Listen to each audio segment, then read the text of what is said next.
আজকাল অনেক মায়েদের মধ্যেই কিন্তু এগস মানে ডিম্বাণুর পরিমাণ কমে যাওয়ায় তার কোয়ালিটি খারাপ হয়ে যাওয়ার জন্য কিন্তু তারা মা হয়ে উঠতে পারে না।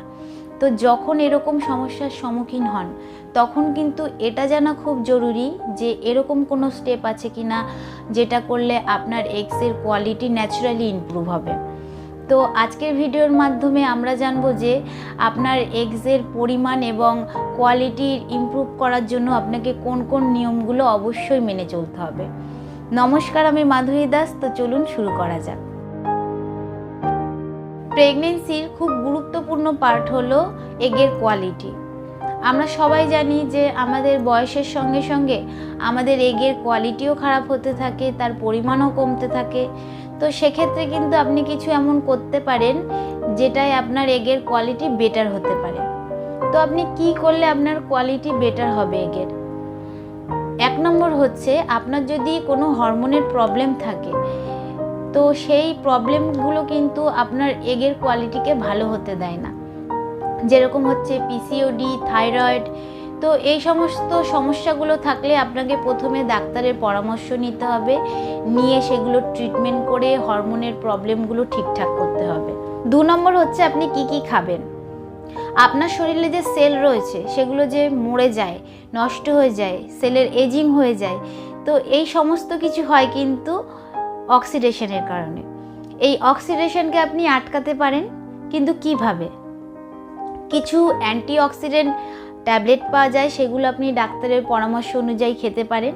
এই অ্যান্টিঅক্সিডেন্ট খাওয়ার ফলে আপনার যে এগ রয়েছে সেই এগের কোয়ালিটি বেটার হয়, সেটা পরিমাণে বাড়ে। তো এই অ্যান্টিঅক্সিডেন্ট শুধুমাত্র যে ট্যাবলেটের থেকে পাওয়া যায় এরকম কিন্তু নয়, এগুলো আপনি ফল, সবুজ শাকসবজি থেকেও পেতে পারেন। এছাড়াও ডিম্বাণুর কোয়ালিটি ভালো রাখার জন্য যেগুলো খুবই গুরুত্বপূর্ণ সেগুলো হচ্ছে protein, beta carotene, high fibre.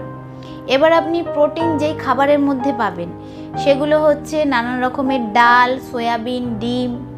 আর বিটা ক্যারোটিন যেই খাবারের থেকে পাবেন সেগুলো হচ্ছে রাঙা আলু, টমেটো, গাজর।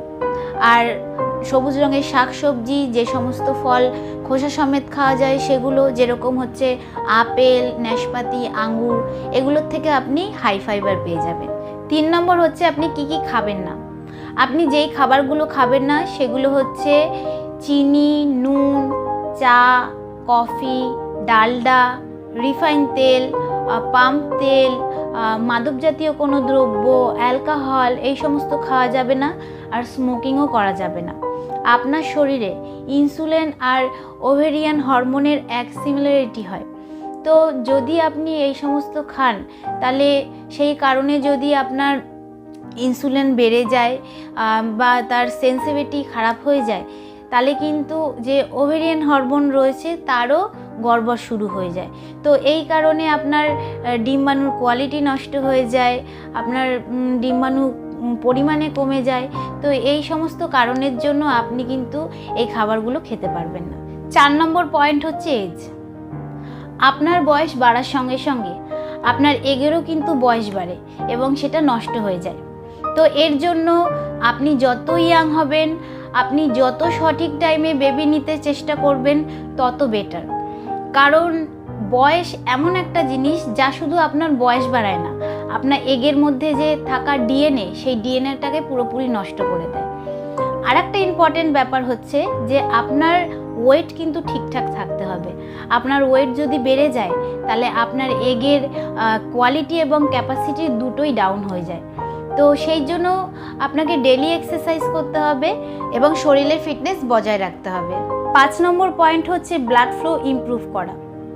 যদি আপনি বেবি নেওয়ার আগে আপনার ওভারির ব্লাড ফ্লোকে ইমপ্রুভ করতে চান তাহলে প্রচুর পরিমাণে জল খান, ডেলি এক্সারসাইজ করুন, যোগা করুন। যোগার মাধ্যমে দেখা গেছে যে বড় বড় সমস্যাগুলোও কিন্তু ঠিক হয়ে গেছে। আবার আপনি মাসাজ করতে পারেন, মাসাজের মাধ্যমেও আপনার ওভারির ব্লাড ফ্লো ঠিকঠাক হয়। তো এই সমস্ত নিয়মগুলো কিন্তু আপনাকে মেনে চলতে হবে। তো আশা করি এই ভিডিওটা আপনাদের ভালো লেগেছে। তো আজকের মতন এতটুকুই। আবার দেখা হবে পরবর্তী ভিডিও নিয়ে। নমস্কার।